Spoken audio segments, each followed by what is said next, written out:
Okay, now that we have our cleaned up type, we're going to want to take it into Illustrator and make it vector. That way we can manipulate it and create the characters that we might be missing out of the characters that we have from our found sample.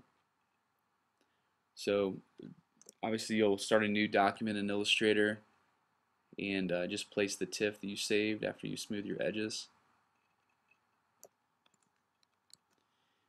And the way I like to do it, I just do the live trace deal.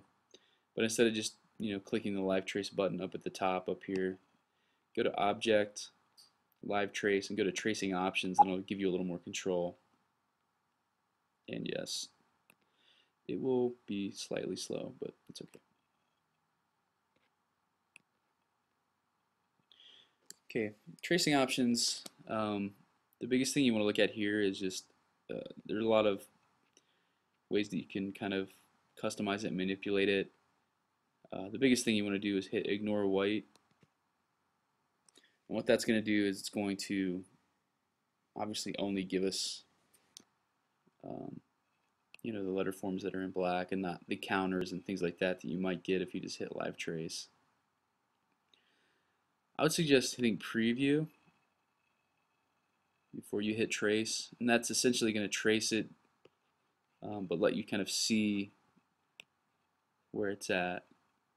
That's not too bad.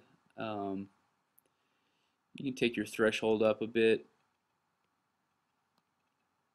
and that'll kind of help get it a little bit tighter and not so rounded off. Your path fitting you can kind of take down, and that will help. But overall, I think that looks pretty good. So we'll just hit trace. You can kind of zoom in on it if you want, just to kind of make sure we're good.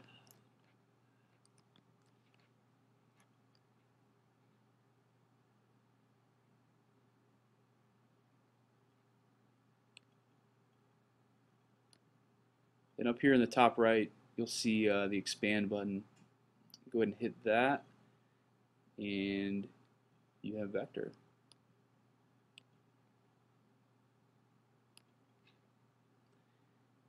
And that will get us ready for our next step.